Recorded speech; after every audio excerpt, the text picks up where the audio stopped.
सभी भक्तों को हनुमान जयंती और चैत्र पूर्णिमा की ढेर सारी शुभकामनाएं। जय श्री राम भक्तों, स्वागत है आप सभी का अपने यूट्यूब चैनल में। चैत्र पूर्णिमा के दिन जरूर सुने इस व्रत कथा का पाठ, होगी शुभ फलों की प्राप्ति। तो आइए आज की वीडियो में हम चैत्र पूर्णिमा की संपूर्ण व्रत कथा का श्रवण करते हैं। अप्रैल को चैत्र पूर्णिमा का व्रत किया जाएगा। इस दिन व्रत करने से शुभ फलों की प्राप्ति होती है। चैत्र पूर्णिमा के दिन हमें इस कथा का अवश्य ही श्रवण करना चाहिए। चैत्र शुक्ल महीने की पूर्णिमा इस बार 2 दिनों में पड़ रही है और जब पूर्णिमा 2 दिनों की होती है तो पहले दिन व्रतादि की पूर्णिमा होती है। बता दें कि तिथि मंगलवार सुबह 10:04 तक ही रहेगी। पूर्णिमा तिथि में पूर्ण चंद्रमा 1 अप्रैल की रात में उदयमान हो रहेगा। ऐसे में 1 अप्रैल 2026 को ही पूर्णिमा का व्रत किया जाएगा और 2 अप्रैल के दिन उदय तिथि पूर्णिमा में स्नान दान किया जाएगा। तो अगर आप भी चैत्र पूर्णिमा का व्रत रख रहे हैं तो इस पौराणिक कथा का पाठ जरूर करें। तो आइए चैत्र पूर्णिमा की संपूर्ण व्रत कथा का श्रवण करते हैं। चैत्र पूर्णिमा व्रत की पौराणिक कथा। चैत्र पूर्णिमा व्रत कथा। एक नगर में सेठ सेठानी रहते थे। सेठानी भगवान विष्णु की परम भक्त थी और रोजाना श्री हरि की भक्ति भाव से उपासना करती थी। लेकिन सेठानी का पूजा करना सेठ को बिल्कुल पसंद नहीं था। नारायण की भक्ति की वजह से एक दिन सेठ ने उसे घर से निकाल दिया। इसके बाद सेठानी घर से निकलकर जंगल की तरफ चली गई। जंगल में सेठानी ने देखा कि 4 आदमी मिट्टी खोद रहे थे। तभी सेठानी ने उनके पास जाकर कहा कि मुझे भी काम पर रख लो। उन आदमियों ने सेठानी को नौकरी पर रख लिया, लेकिन काम के दौरान सेठानी के हाथ में छाले पड़ गए। तब उन 4 आदमियों ने सेठानी से काम छोड़ने के लिए कहा। उन्होंने सेठानी से कहा कि आप हमारे घर का काम कर दो। सेठानी के मान जाने पर वे उसे अपने घर ले गए।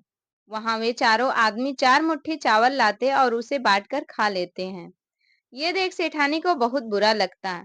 इसे देख सेठानी ने उन चारों आदमी को 8 मुट्ठी चावल लाने को कहा। सेठानी के कहने पर चारों आदमी अगले दिन 8 मुट्ठी चावल लाए। उस 8 मुट्ठी चावल को सेठानी ने पकाकर भोजन बनाया और उसे विष्णु भगवान को भोग लगाकर चारों आदमी को परोस दिया।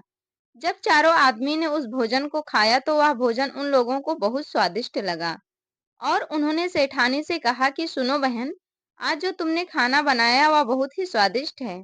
यह सुनकर सेठानी ने कहा, यह भोजन भगवान विष्णु का जूठा है, इसी वजह से आप लोगों को यह बहुत स्वादिष्ट लग रहा है।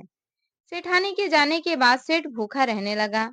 आसपास के लोग उसे देखकर ताना मारते थे कि यह आदमी सिर्फ अपनी पत्नी यानी सेठानी की वजह से ही भोजन किया करता था। यह सुनकर सेठ एक दिन अपनी पत्नी सेठानी को खोजने के लिए जंगल की तरफ निकल पड़ा। रास्ते में उसे वही 4 आदमी मिट्टी खोदते हुए दिखाई दिए।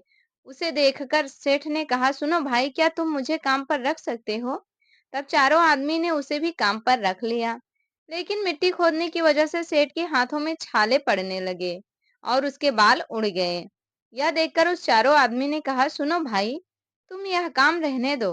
तुम अच्छे घर के लगते हो, तुम हमारे घर चलो, वहां कुछ काम कर लेना। तब सेठ ने उन चारों की बात मान ली और वह उनके साथ उनके घर की तरफ चल पड़ा।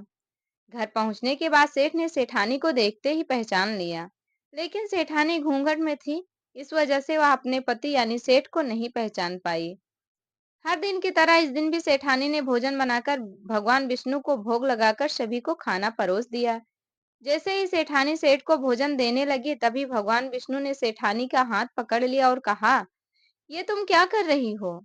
यह सुनकर सेठानी ने कहा, मैं कुछ नहीं कर रही हूँ, मैं तो भोजन दे रही हूँ।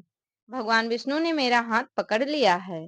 तब चारों भाई ने सेठानी से कहा, हमें भी भगवान विष्णु के दर्शन कराओ। ऐसा कहने पर सेठानी विष्णु भगवान से हाथ जोड़कर अनुरोध करने लगी, हे प्रभु, आप मेरी तरह इन्हें भी दर्शन दें। तब भगवान विष्णु वहां प्रकट हो गए। यह देखकर सेठ ने सेठानी से क्षमा मांगी और उसे अपने घर साथ चलने को कहा। तब चारों भाइयों ने अपनी बहन को बहुत सारा धन देकर विदा किया। उसी समय से सेठ भी भगवान विष्णु के भक्त बन गया और उनकी पूजा श्रद्धा पूर्वक करने लगा। ऐसा करने से उनके घर में फिर से धन की बरसात हो गई। धार्मिक मान्यता है कि चैत्र पूर्णिमा के दिन व्रत रखने से सत्यनारायण भगवान हनुमान जी के साथ प्रभु श्री राम और माता सीता की भी विशेष कृपा प्राप्त होती है। तो हमें चैत्र पूर्णिमा का व्रत अवश्य ही करना चाहिए और इस दिन सत्यनारायण भगवान की भी कथा जरूर श्रवण करनी चाहिए। इस दिन भगवान सत्यनारायण की कथा सुनने से सभी मनोकामनाओं की पूर्ति होती है। तो कथा संपूर्ण हुई। आप सभी को कैसी लगी कमेंट करके जरूर बताना और कमेंट बॉक्स में जय श्री हरि विष्णु लिखना बिल्कुल भी ना भूलना। हमारे साथ जुड़े रहने के लिए धन्यवाद।